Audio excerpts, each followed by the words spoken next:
How are you?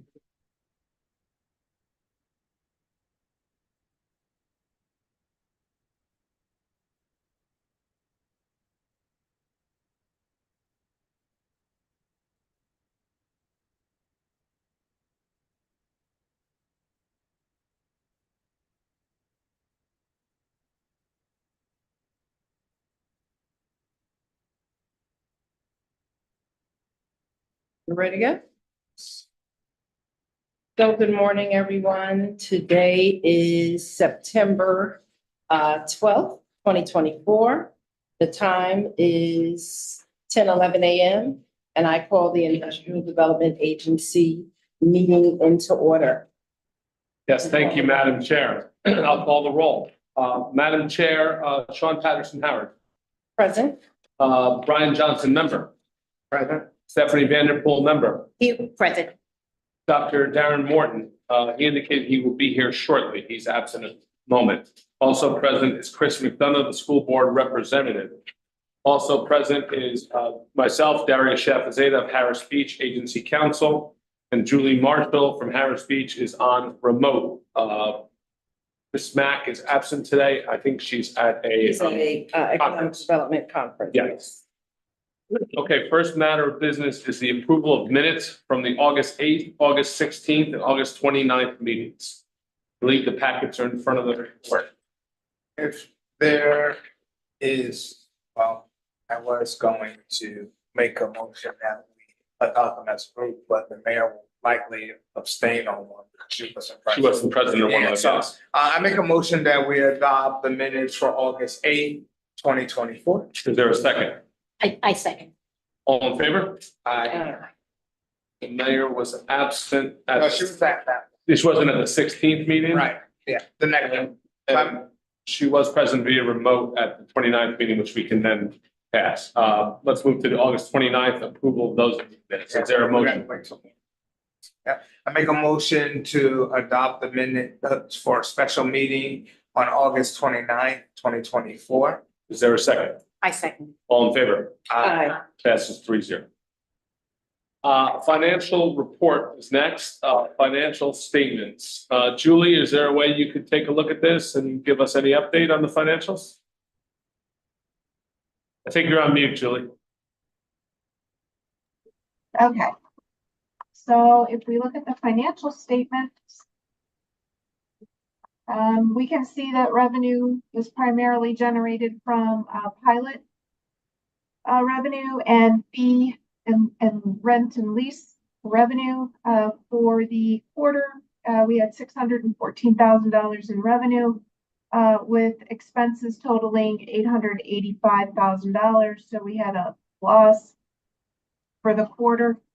I think that, the financial report is pretty self-explanatory, but if we look at the administrative fee income, we can see that there are two projects that have not paid.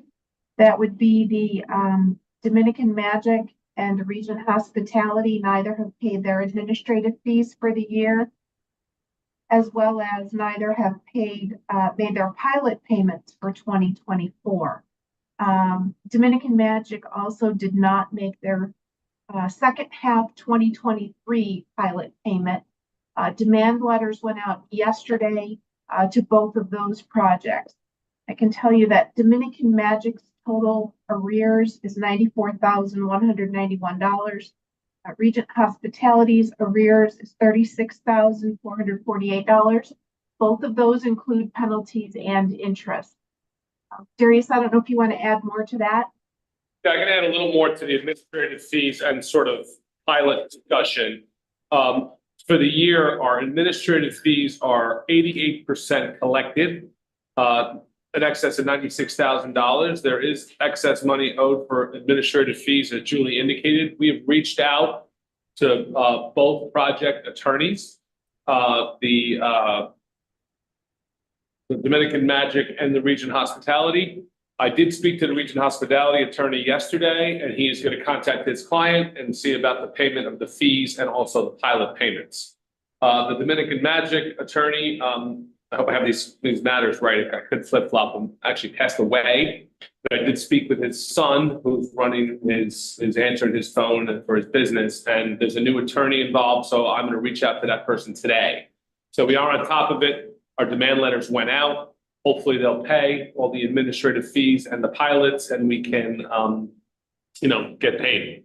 On the pilot side, we have collected in excess of 90% of the pilot payments to date. There are a few, including Blue Rio, Dominican Magic, also Region Hospitality. Blue Rio has not paid. We have reached out to their attorney yesterday, sent in the invoices. There is a closing related to that project happening in the next, few weeks, and it will not close until that is paid, and they indicated they would pay. So I'm cautiously optimistic and confident that we will get all our pilot payments, all our administrative fees for 2024 in the very near future. Target, I know, is on a payment plan and expects to pay by the end of the month, I believe, the money they owe. Now with Blue Rio, you said the invoice was sent out. Was that sent out also with penalties? Yes. Okay. Yep. I believe it's, I have the exact number here too. It's 90-something thousand also. So, I just, spoke to the attorney yesterday and sent out the invoice this morning we got from Raj.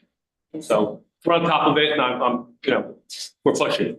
Hopefully we don't lead to litigation. If it does, we'll get the money, but they seem to be wanting cognizant of paying. Especially when you have a closing due. Yeah, I said nothing's being signed unless pay that money. Yep.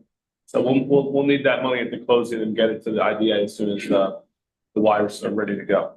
All right. That's sort of the update on the financial. I'll be glad to answer any more questions.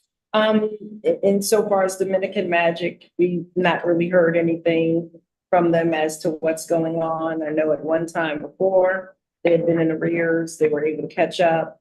And like you said, they, up to the first half of 2024, Yep. They've been good. So I guess we'll reach out to them also in a different way just to make sure that there's no arrests. Yeah, I haven't heard anything of that nature in there, but we will follow up again today and see where we are, and I can update the board as soon as I know something. All right. We have resolutions, which would be the authorizing of the payment of invoices is next. I have that. 1 second, maybe I do. Yes, okay. The invoices are in a resolution of the Mount Vernon Industrial Development Agency approving and authorizing the payment of invoices presented to the agency. It's for the City of Mount Vernon water supply, $1,445 and change for 2024 healthcare premium. Harris Beach, $6,148 for July and August legal services, and Day Stoxa Engineering in the amount of $1,950 for structural engineering services. Is there a motion to approve this resolution? Make a motion that we adopt resolution 9/2024-1. Is there a second? Second. Any discussion? All in favor? Aye. Motion passes 3-0. New business.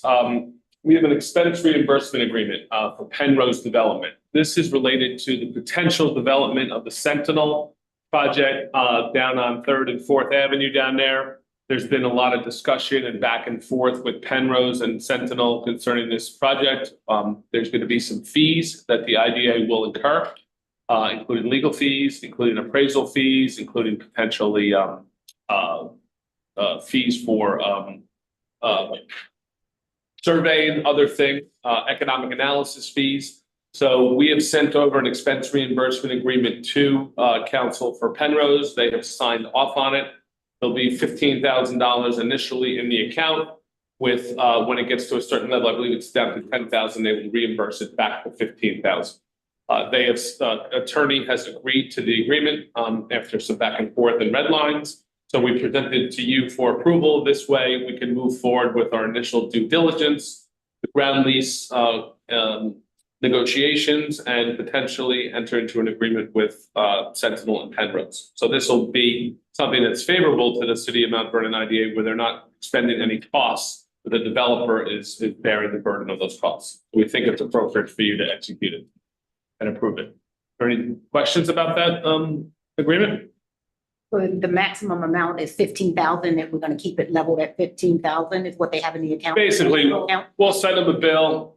We'll, whoever the expert is, it'll come down and then they'll have to, Back up. bring it back up. Yep, yep. Well, who's gonna be the escrow agent? Who's gonna? The money will be sent to probably the city. We'll keep it with the city.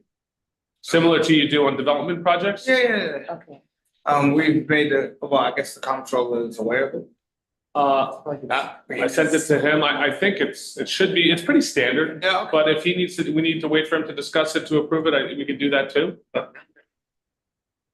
But if there's an issue with where the money is held, we could hold it as a law firm and disperse it, but I'd rather not. I'd rather keep it with. No, so we'll just make sure. I think we should wait until the control. Okay, we can wait on that. We'll pass over, that'll be a resolution to approve that, so we'll hold off on that Sure. until the controller comes in and we can talk to him about that. Other business, little update on a few matters, 217 South Fourth Avenue property. We do have we had a number of special meetings in August concerning the collapse of that building. The building department of the city, the engineering department of the city did an excellent job of explaining to you what the issues are and that the building needs to be taken down. With that in mind, you ultimately agreed to enter into a contract with Capital, which is a company that can demolish the building and a proposal that they had. We have a contract that we sent to them that they executed, standard AIA contract for the work to be done. It's a complete demolition and removal of the building, Capital Industries Corp. So I would actually, I know you approved the proposal of Capital. We would ask today that you approve the contract also so the chair can execute the contract with Capital to demo it. With that, there are some equipment in the location also that is of the occupant of the property, which is National Gear and Piston. They want to try to remove some of that equipment. That includes some trucks that they own, that the third parties own, that they were working on. So we had a call with them yesterday with National Gear to try to figure out how they can remove those during the demo process. We didn't get that far because we need Capital there to sort of be part of the discussion. Ms. Mack is setting up a call for either tomorrow or Monday with Capital National Gear to sort of outline the process for the removal of the building and also save some of the property there for the National Gear and Piston. So I would request today a motion to approve the contract as submitted to you between the City of Mount Vernon IDA and Capital Industries Corp. For the amount in the proposal of, get the exact amount. It is, they've signed it already, Capital. And we prepared the contract. It is the 248,000 we agreed to. We just double checked that.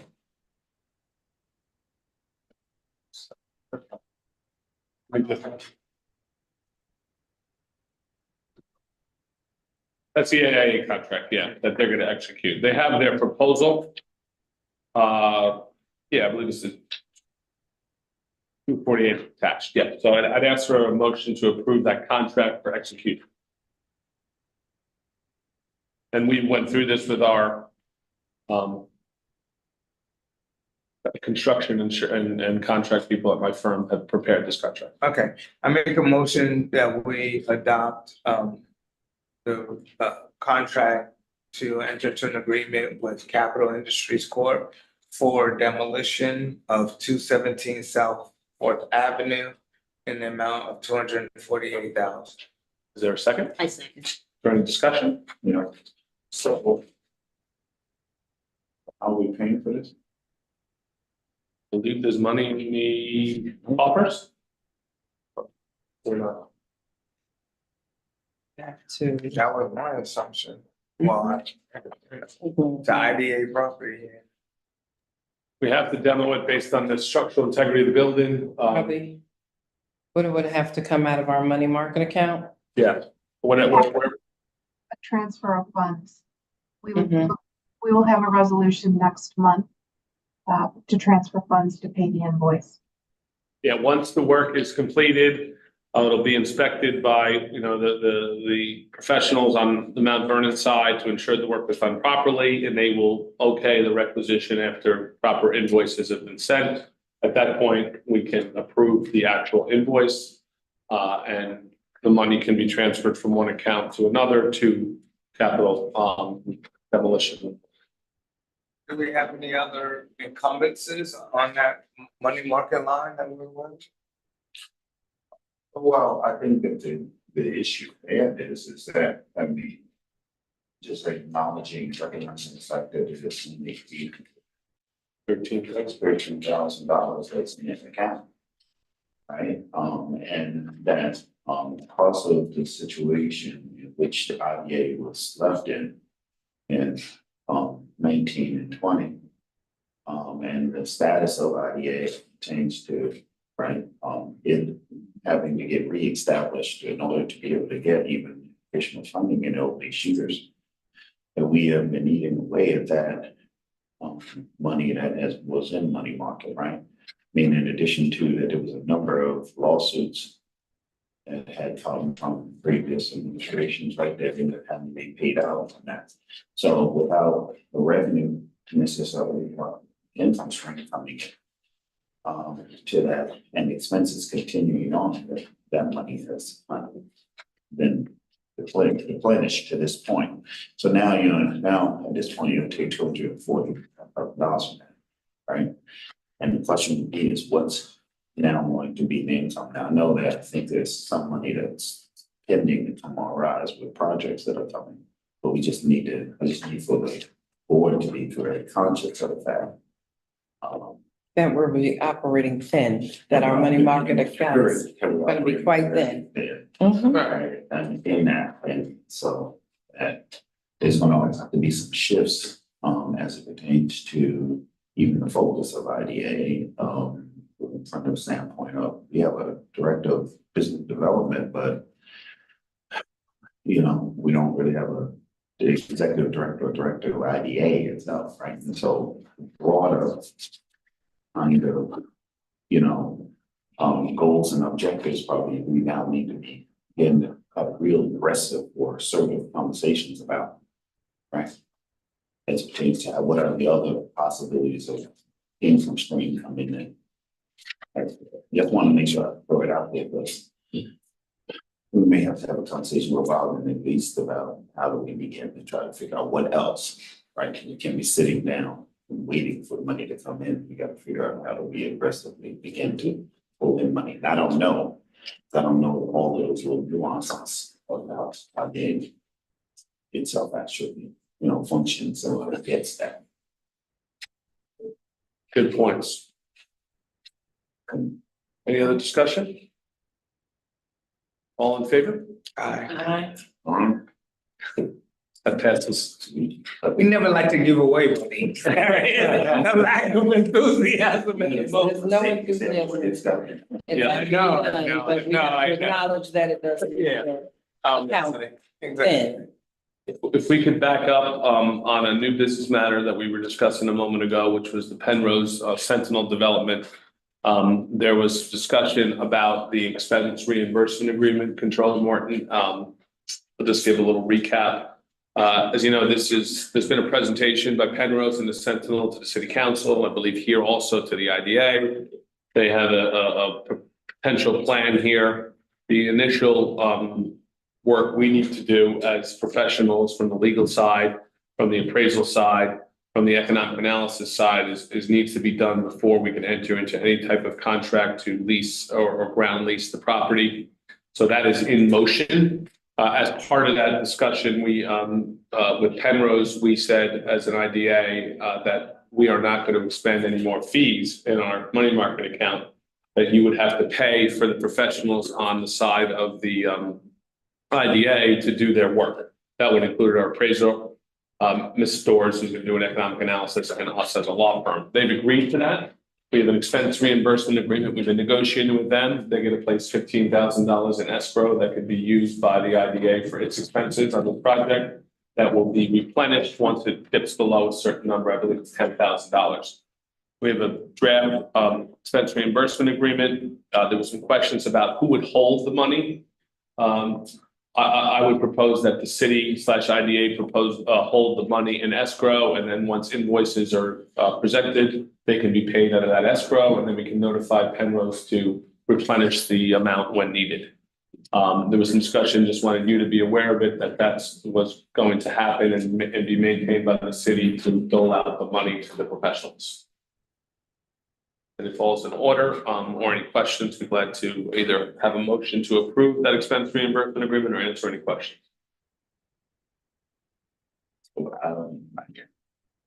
What's the details of the question? What are any concerns? Just where we were holding the money. Generally with projects, I believe in the city will hold money for, planners, traffic engineers to be paid by the developer. So we do the same thing here. Yeah. Let's go. I just didn't wanna vote on something that I wanted to make clear that you were aware that you would be the holder of these funds. Yeah, but just by no means kind of makes us beholden to this, to this project. Right? No. No, It's just- no, it's This just is all an accounting thing, Very right? free work. All preliminary work For to them to do. do their preliminary Right. work around the property and all of that stuff to be able to tell us whether or not this is feasible. Feasible. Well, and they've proposed a number for the ground lease, and provided a pro forma with an economic analysis. I think before we even would enter into a ground lease, we need to negotiate that as the lawyers. We need to ensure from a value standpoint that the number is market, because it's city and IDA property, so we can't transfer property unless it's market value. So there's an appraisal cost for the city and IDA. There's also, we want to look at their economic analysis with their proposed AMIs and payments potentially to the city or the IDA for an extra monies coming into the IDA. So it's all preliminary work that city and IDA will do that the developer has agreed to pay for, similar to, So now, I don't remember, just a minute. So is this a market rate project or Workforce. workforce? Yep. Workforce. Affordable, when we say affordable, oftentimes we're talking 30 to 40% AMI. When we say workforce, talking closer to 65% AMI. Not in financing, that's. Mhm. In federal financing, for low and housing tax credits, workforce is a different meaning. It's 80 to 100% payment. yeah, this is still. Is low. Yeah, this is still evolving, the AMI discussion, that they do have a proposal, I believe, for the AMIs, and that'll be analyzed by Ms. Stores and presented back to you to see whether it's what kind of project, whether you like it or not, whether you think the AMI should be higher, whether some should be lower, and, this is sort of the preliminary stages of analysis now. And it's also not just a housing project. There's some industrial, there's some retail, there's some community in it. So it's not just strictly a housing project. Different. Yeah, It has different components to it. Well, I thought we wanted to try to move away from just strictly housing. Oh, absolutely. As you can, because it doesn't financially benefit. As part of the initial proposal to the city council, there was some discussion of a pilot program with Con Edison and an existing company that's in Mount Vernon to work with the school districts and get some knowledge in the engineering side to the school children. And sounds like a pretty exciting pilot program with Con Ed, but we need to get more information on it. It's a industrial manufacturing. It is a workforce development training center. Is a third component outside of the housing. And then there's a small retail component and then potentially a cultural arts component. So, all of those things would have to be vetted and go through, financial feasibility to make sure that the project fiscally works. Correct. For Mount Vernon. So I do know that so I do know that I connected them with, with those folks, with the. Amicus. Assets work. Oh. I think last week they had a meeting on out, for them to talk with them about the project for the access to workforce to be able to really hear what it is that they want to do. And based upon the study that we did with GFOA, they asked us to work. around our assets. What is the best, I guess, plan of action in partnership with the, not with the, private, public-private partnership with him. Right, because I want to make sure that we utilize the stuff that we earn Absolutely. from GFN, GFOA, and also the fact that we also did put in for the grant, right? Which they believe 99% of it, that we can end up getting money from the federal government to help us with the economic development around that area and being able to utilize our own assets. So, and to put the assets for work, folks, maybe that our position is that we're not trying to necessarily sell the property as much as we're trying to make sure that we go into this with partnerships so that as the years go on, that there is revenue that comes into the city based upon our business and our assets. So we just need to make sure that they continue to be in the loop in the discussions. Sure. Is there a motion to approve the expense reimbursement agreement? Make a motion to approve the expense reimbursement agreement. Is there a second? I second. All in favor? Passes 4-2. I go back to the other, which is sort of my belly with the agency council and other projects. We did a financial report, Dr. Morton, which I know you see the financial report in front of you. There are also some pilot discussions and administrative fees. We have been in contact with all council except for one to get paid on the admin fees and the pilot payments, and we're cautiously optimistic that we'll get all our money for. But we're working on that, and I can speak to you offline if you have any specific questions on the project. Or answer questions now. About on the pilots and the Pilots. status of those payments? Yep. Oh, no, I mean, I think that we'll go a lot better than we have been collecting and stuff, which been for too long. And you're to get away with it just not being stable. So aggressively, we just gotta continue to go after them. Make sure that they pay all the late fees and everything else. Yep, there's been some discussions with a number of the attorneys and me over the last few days, and we're headed in that direction, I think. Yeah, so what I did do is I actually did tell the accountant, Raj, to change the payouts schedules. Because as I looked at it, it was becoming problematic for my city accountants to try to really track the payments.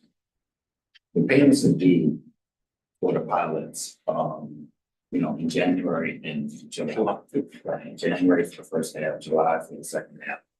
And then there's this late fee schedule that happens after. But many folks are not paying it necessarily right in that month, they're paying it afterwards. And what was happening is that the IDA had gotten into the structure of waiting until the end of the period to then try to figure out and pay it out. So for example, for claims that was due in July of 2023, technically was not actually getting paid out until almost March of 2024. And while we're on a modified approval process in government, that's okay. It becomes an accounting nightmare to try to figure it out. And how this came to light is what I was looking at the city's quarterly report. I was trying to understand why there was no income whatsoever for pilots coming from IDA in the report. Is because the money that came in this particular period, it was actually for the year prior, right? And that's because of the way in which it's being paid out from IDA. So I told Raj, change that, and that if something is due in July of 2023, and at latest by December, that should be paid out. So it's within that fiscal year, so that the city, school district, and the county actually are receiving the money within that fiscal year. They don't have to try to backtrack. People track that out. Just so you be aware, because sometimes those questions will come up, especially if you are having you start to get emails from folks saying from the other municipal entities saying that they can get paid. So I agree, you guys, the IDA is doing an excellent job, getting payments on the pilots and the admin fees, and the ones that aren't, we're close, so, good. I can report quickly on the Q West project. We had a lengthy discussion yesterday, actually myself, my team, Robin Mack, with Kathleen Bradshaw, who's the attorney for the Q West, and we went over some numbers and some of the AMIs, and we're still in the middle of that. We did have a call into Ms. Stores, who actually just got back to me while we're here on this meeting, for a discussion on the analysis of the AMI, so we can present that to you. But I think there's still one more meeting before we can tell you exactly where we are on this one. It's close to being able to give you an update and then ultimately your decision on the project. But I think we need one more meeting in Victoria to do the analysis, which is happening for the new revised project that they proposed. What's the time frame? Probably the next 30 days. And have they made any more concessions on enrollment, school enrollment and things? Because that's been one of the sticking points. Yep, we didn't get into that detail yesterday, Mayor. We did talk about some of the AMI issues, some of the payments that are gonna happen, but that's the next step that I know Victoria and I will work with her and their council to see where we are on those numbers before and after. So their last proposal, when you met with me and Stephanie, I guess they were trying to come back. You push back hard around that issue, right? So their challenge is from a finance standpoint, is trying to make sure that they have some level of consistency around what it is in their projections of what they're going to have to pay out over the span of a potential pilot. And having that variable that we have, I guess, in the UTEP of that if they, any given year, if they go over the number that they estimate they can have in children in the school district, that they have to pay this extra amount, makes that a variable kind of dynamic rather than fixed. So that was the challenge, right? So one of the things that they offered as a possibility was trying to, similar to talking about the escrow, is trying to pay upfront some upfront fee that actually basically gets held in this, and then escrow, for instance, should they go over that then money gets pulled down from escrow to the school district. Yeah, that was discussed, yeah. Which is what their proposal was. It's like, I hear you conceptually, it sounds plausible. I don't know, feasible. Since not, let's have kind of the economic folks kind of look at it and let's see, and then we pose it back. But at the end of the day, your model has to be one that is going to not have the city and the It's adverse impact. right, and them having that. We understand that there's a give and take in all of this, and we want to have give and take.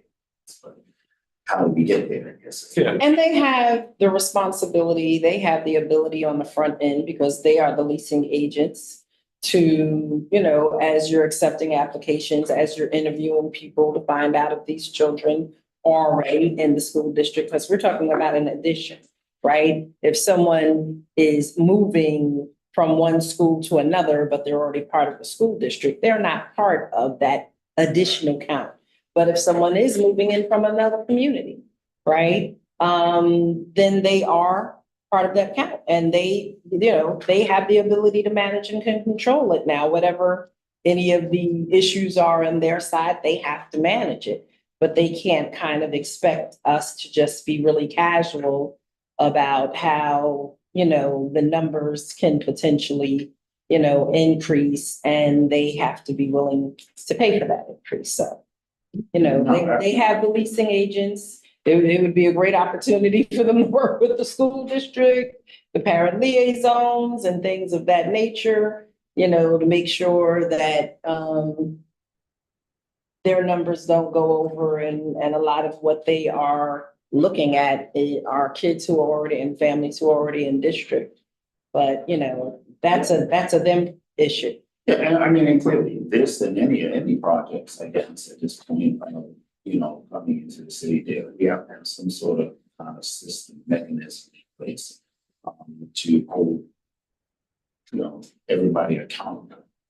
That's right, and which truthfully just has not been the case, right? It's been, and something else too, you can make sure we have all these clawback kind of clauses too, that are part of the agreements that, you can promise us this, but then later on this doesn't happen, then here's what happens as a result of this not happening, right? Because that is one of those things that was not there, right? Dealing with contracts, we did with contracts that were done 30, 40 years ago, they were saying, I started looking at that same payment, payment doesn't come until when, like, kind of recognize done. And this is part of the conversations as we presented, the women mayors presented before the Hudson Gateway Association of Realtors this week. And we spoke about this very thing, when there are low income tax credits attached to a project. And you really don't have the control over how many of those units are dedicated to your residents, and it's open because of how the money is dispersed, what the rules are, the impact that it puts. Yes, you have momentum funds and you have all types of other funds that the state, puts out there, but still the large fiscal liability and responsibility still falls on the community, and the school district. And so, these are things that a lot of us as mayors are talking more about. And even, the state having to look at upping some of their AMIs, because as you increase minimum wage, and that's what the governor's doing, as you increase the minimum wage, you are pacing people out of the AMIs that you're giving low income tax credits for. So as if you're moving people towards $20 an hour, then we don't need to be looking at the average of 60% AMI. We might be looking at the average of 80% AMI is what's eligible for low income tax credits, right? So it's a much larger discussion. And I have no problem having that, right? Because at the end of the day, you can get some nickels and dimes from the state, but it's the locality, it's the municipality that has to manage it.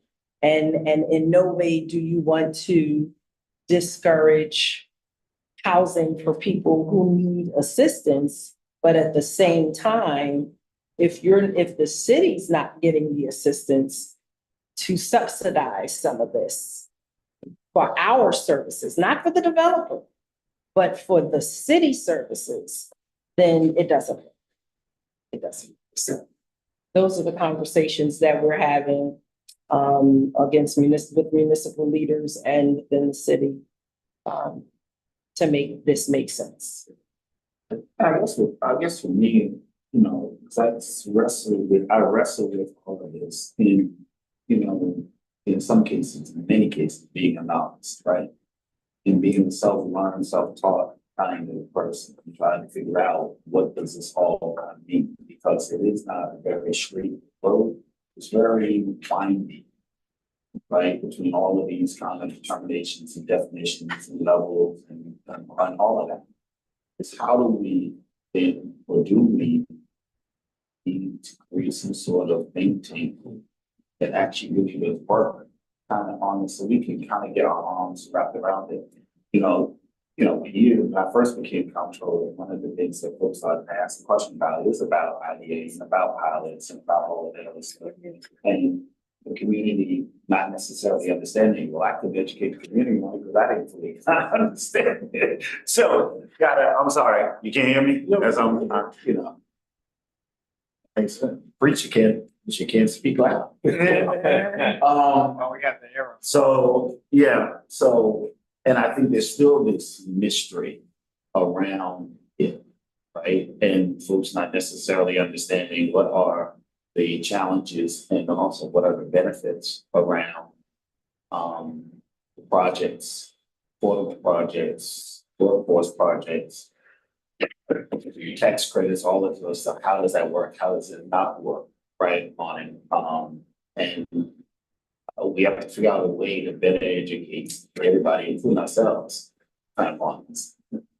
So I kind of throw it out there just to say, I don't know, we may have to think about, do we get some sort of group or get some sort of experts that kind of come in and do kind of a town hall community kind of conversation around it.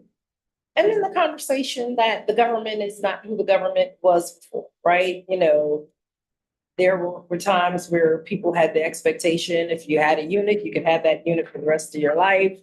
You know, you're paying 30% of your income, and if you have none, you're good, right? Way back in 1996, right? Because this is the work that I do. So I have maybe not as much understanding around low income tax credits, but I do have an understanding around how the government has shifted from what we call entitlement programs to benefits. And in 1996, under Bill Clinton, we switched from entitlement programs, right? The language is important, to now it's called benefits. And one of the biggest pieces of legislation that was passed back then was called PROWR, Personal Responsibility and Work Opportunity Reconciliation Act of 1996. And that changed the game. No longer was the government saying that you are entitled to these supports, but they are benefits. And there's a big difference between an entitlement and a benefit, right? The challenge is that the mentality and the culture didn't always shift with that. That's when there was all of these investments into people reskilling and upskilling so that they could become employed. So, you know, of course, there's always provisions for the elderly and those who are disabled, you know, but for a lot of other people. So there's still kind of this mentality of, oh, well, I don't make that much. What are you going to do for me? You know, am I eligible? Am I this? But then you know, we have to pay police, we have to pay fire, we have to pay DPW, we have to take care of infrastructure, we have to deal with climate change, we have to deal with rising costs in insurance and liability insurance and medical insurance and retirement costs. I mean, you know, there's a part of taking care of the residents, but there's also a resident's level of responsibility, you know, and those are conversations, and they're hard conversations, you know, that we have to have, because people are like, well, you know, what are you saying?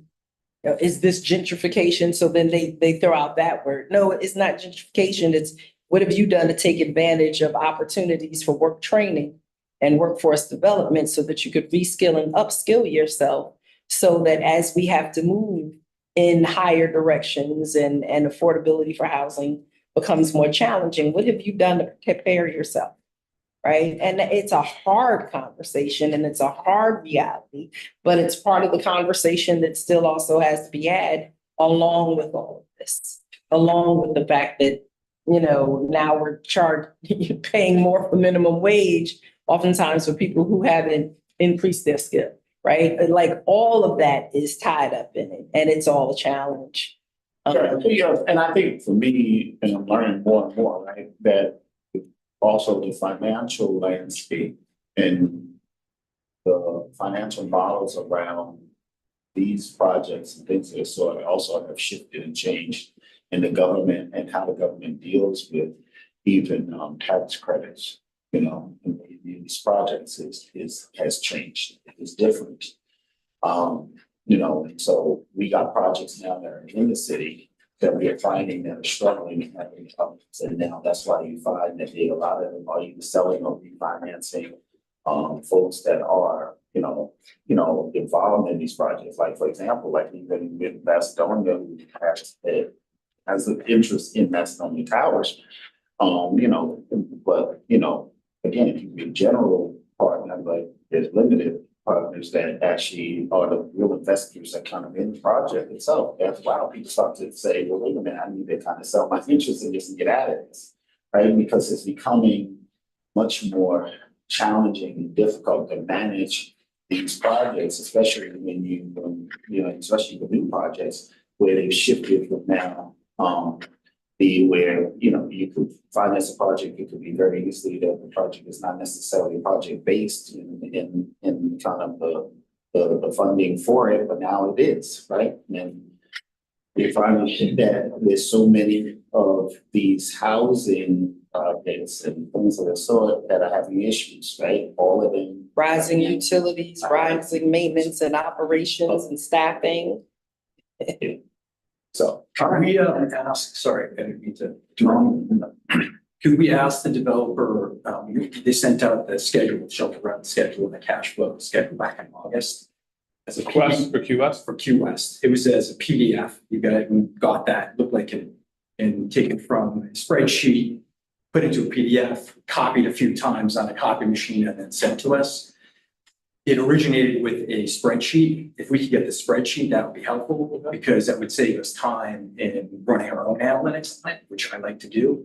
Yeah, I think I have it already. Yeah, so In Excel. when Ms. Stores and QS puts more financial data before us, if it were in a format that we can look at more carefully, like an Excel spreadsheet, that would be Sure. helpful.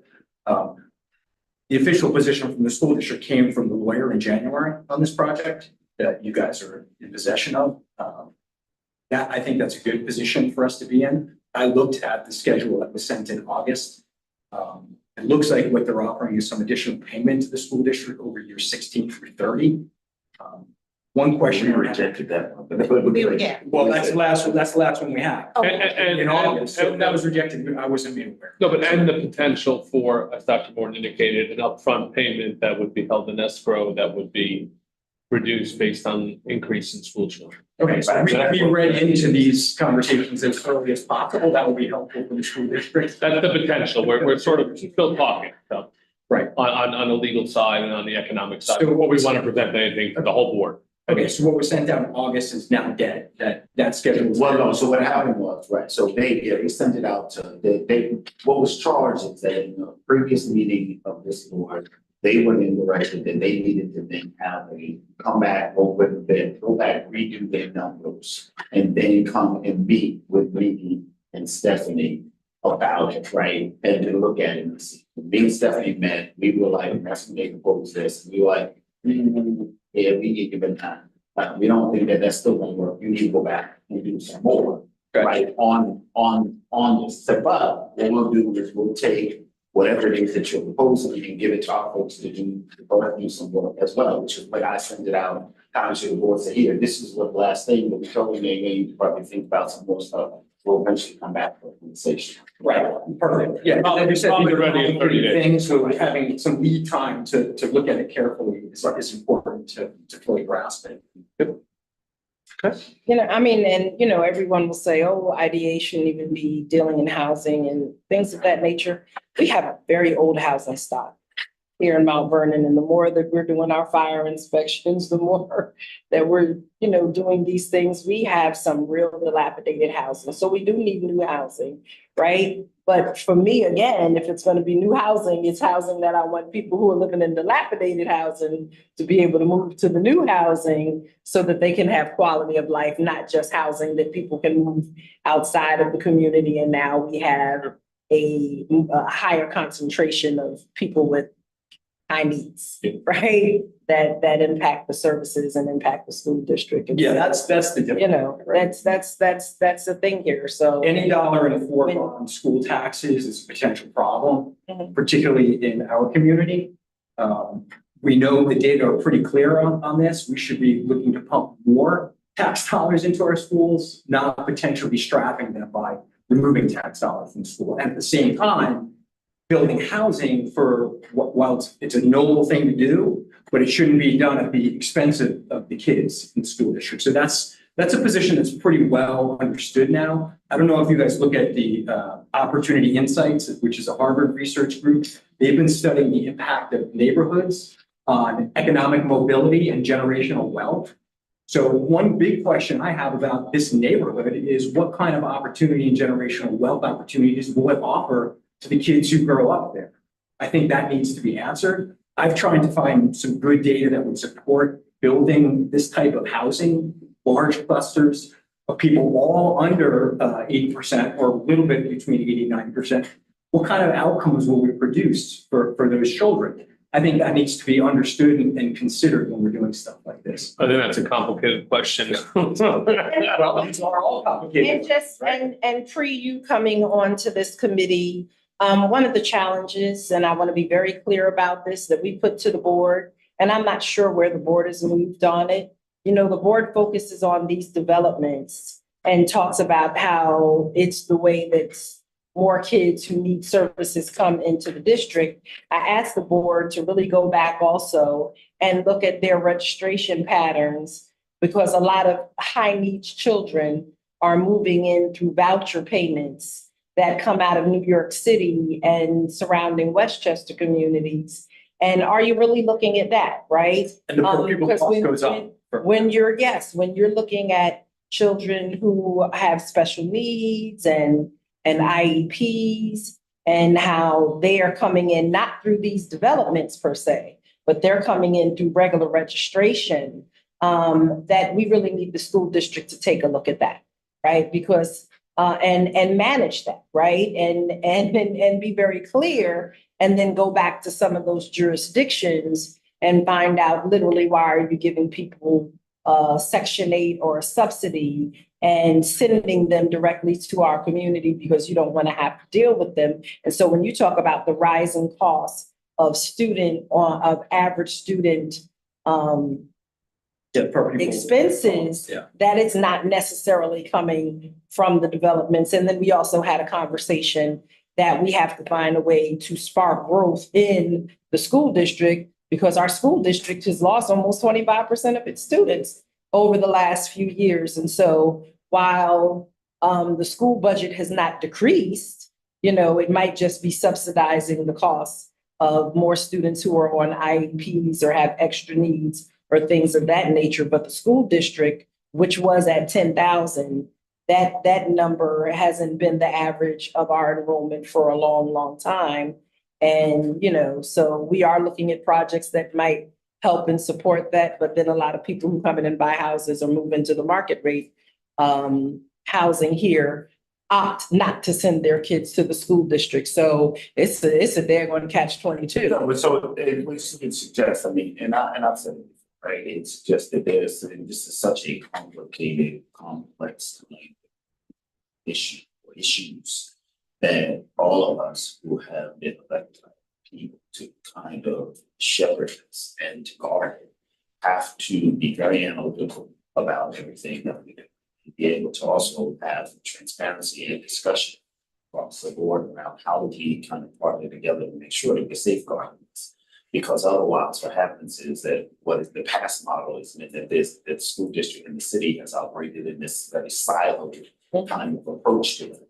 And as a result of that, here's where we are, right? You know, and you gotta remember that while we don't have the kind of same structure that Yonkers has it, or New York City has, and that it all kind of becomes part of one system.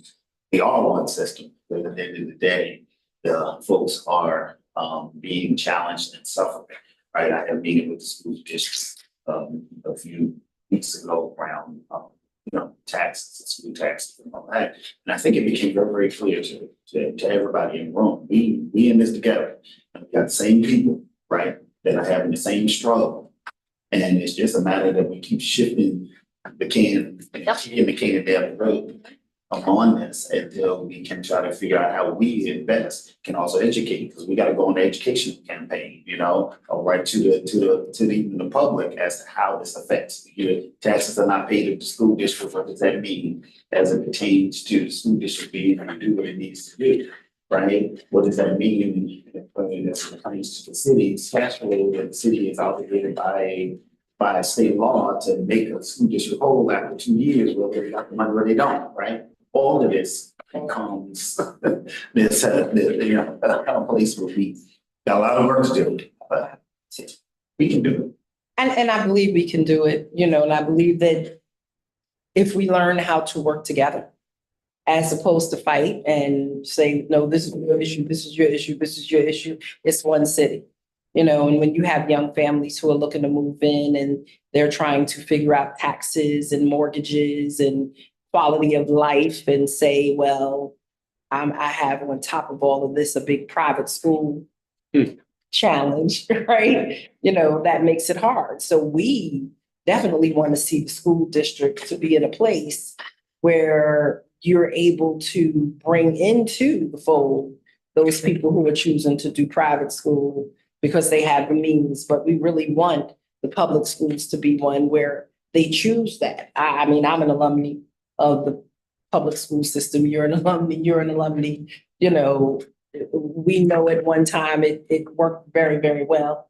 And had a good reputation, and we want to get it back to that place. And I believe it's slowly happening, but you know, again, Mount Vernon will not be successful if we continue to work separately. It just will not be successful if we continue to work separately and fight over the things that really don't matter.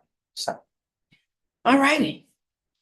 Any more discussion? Nothing more from me? If Just really quickly, want to give the report. Mac went to the New York Economy and Workforce presentation today, and will not seek reimbursement, but went on her own financial accord. Just the building collapse, I believe we've talked about that. And so we do have language, Darius, where they want to go in and be able to take some of their things out. They did provide a hold harmless contract. They are bringing in several $1 million worth of insurance. And one other thing. we're gonna talk to them probably on Monday to just with capital to make sure It all works, Safe. but I just wanted to let the board know because we did speak with them. It's quite a bit of equipment that is third-party equipment, trucks, that they want to be able to go in and get and, you know, they're satisfying what our engineer as well as our building commissioner is saying and what also holds the city harmless. Stop and Shop on Sanford Boulevard. I actually went in there last night and walked around and picked up like 4 things. It's ghost town. We have a conversation with them scheduled for next week, as well as for Food Bazaar. You know, we know that Food Bazaar is scheduled to move into Stop and Shop per their conversation. As a second store, not as a, you don't know. We're not clear because Food Bazaar, who actually now, you know, you find out more. So Food Bazaar put in paperwork with the state back in August of 2023. What? To move into Stop and Shop. Stop and Shop nor Food Bazaar ever gave the city of Mount Vernon a formal notice that Stop and Shop was leaving and Food Bazaar was looking to assume the space. As of right now, there is no lease between Food Bazaar and Stop and Shop, meaning that they're not eligible for a certificate of tenancy, occupancy, or anything of that nature. Our building department has been going because we have had some reports saying that they are in there and doing construction, you know, but yet they have no permits. Kind of to add it, instead of having conversations with us, as we've said, they've never had really conversations with us. They've contacted Pretlow, they've contacted Bailey, they've contacted Fernandez and everyone else trying to put pressure on us to support this move. And as even of last night, I got a phone from our local AFL-CIO. I got it. Oh, you got it? I told you I got 45, so you then said, y'all stopping food. Oh, no. And I'm like, I don't even know what you're talking about. Last night it was the AFL-CIO because there are over 120 union jobs that are, you know, they're saying we have union jobs. We are a union shop. These are union jobs.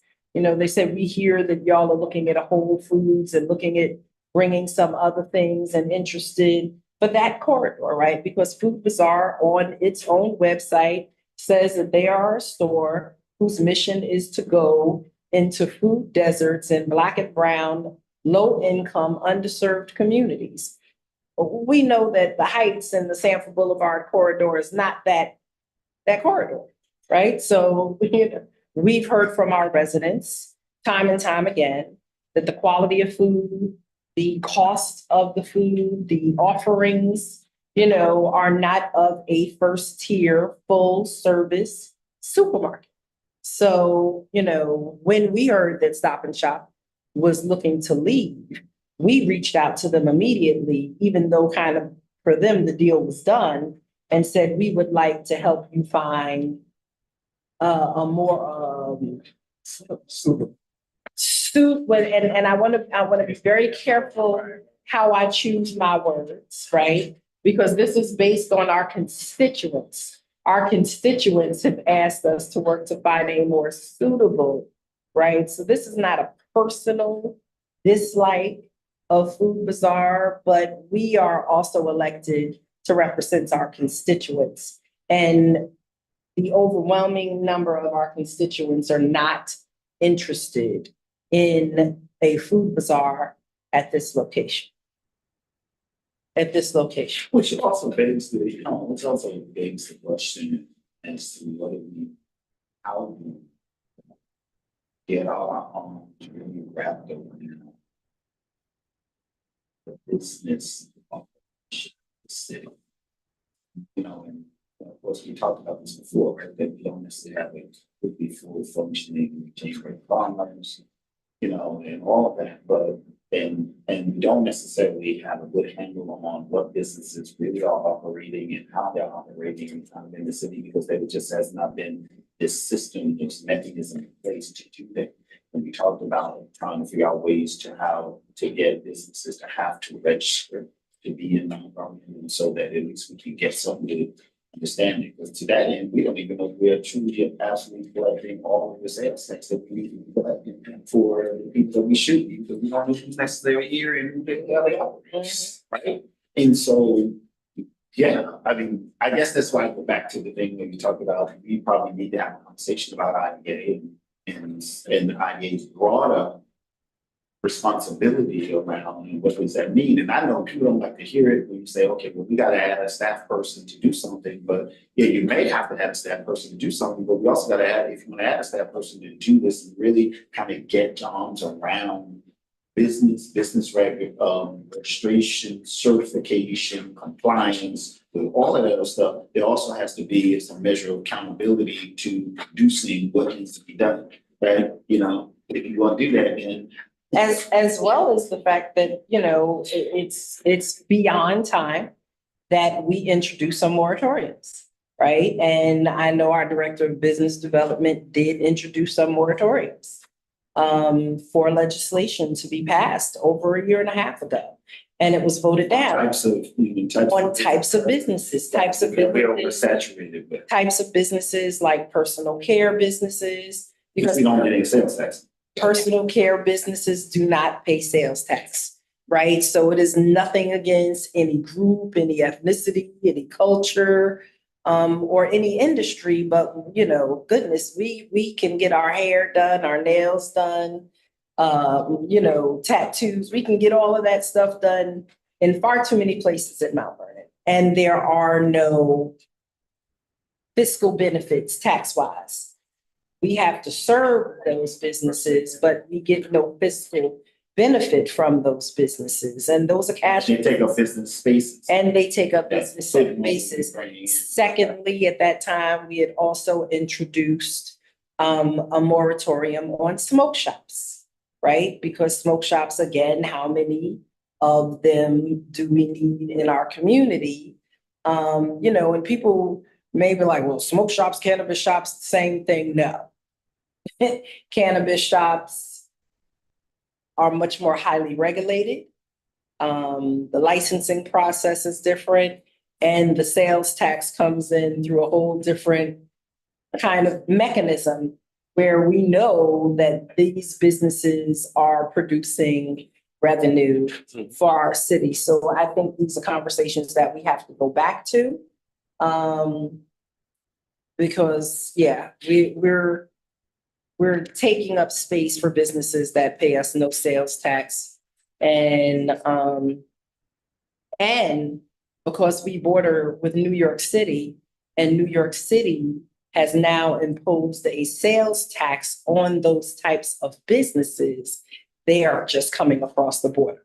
And we are just a very easy place to get it, right? And we can always say, well, if New York City is doing it, we can do it. New York City gets the type of treatment being the economic mega giant and the producer of votes in the state that we don't get. So they might get consideration for sales tax, but for us to be able to get it, it's gonna take a long time. We're waiting on some things to be signed in Albany now. That is gonna have an economic positive impact on our city. Holding up our ability to get folks to get treatment plans. Statements. Right. Right. You're nice this morning. So that's some of what's happening. Bed Bath and Beyond vacancy, we do have a tenant who wants to come in there. But of course, there are other businesses there that are kind of like condo-like, and they're looking for extensions that they would have to come before this board for. Just to be clear, we have spoken with Target again, Target National, because it always becomes a whole conversation. Target's gonna close, Target's gonna close. The one in Yonkers opened up, Target's gonna close. This is still one of the highest grossing Targets in the country. Yes, we do have some theft issues, and it's not all coming from Malvern, right? But this is one of the highest grossing Targets in the country, and Target has given us. Yeah, my nephew works for the HR. He said there's been no indication that There's been no indication. It's always fact. The chair of the business council with AMA is from Target, and I being, having been the president of AMA and now the immediate past president, have those conversations. I had, they're part of my business council, and they have not indicated that they are leaving. Quickly, Mount Vernon First Small Business Grants, September 26th, we'll be making the announcements for the small business grants. Right now, we're interviewing 30 different applicants. Starbucks, we have meetings with them again. Again, it's always been about looking for a location. They are interested potentially in the vacant Rite Aid space to be a co-tenant with a pediatric dentist, because they don't need the entire, Rite Aid space, but they want to be near that transit hub down there where there's lots of traffic. Cannabis update as of August 31st, 2024, 130,957 cents of cannabis tax, excise tax revenue was received into the city of Mount Vernon. $130,957. Hope you got it from your office. We hope it's right. That's the date That's- when they open. That's like the first 6 months of operation. Yeah. It's a real business, right? So that's why I said there's a difference between smoke shops and cannabis shops, right? As I've spoken to every single mayor I have around the country, some of them in much bigger cities, their first year, they might have made 5 million. By the time they came into their 7th year, they were getting $35 million from these stores. And so while people may not like them, it's might be their own little moral question or concern. I get that, but they do produce revenue for the city. And we can always use some of that revenue to deal with some of the social concerns that people have around that.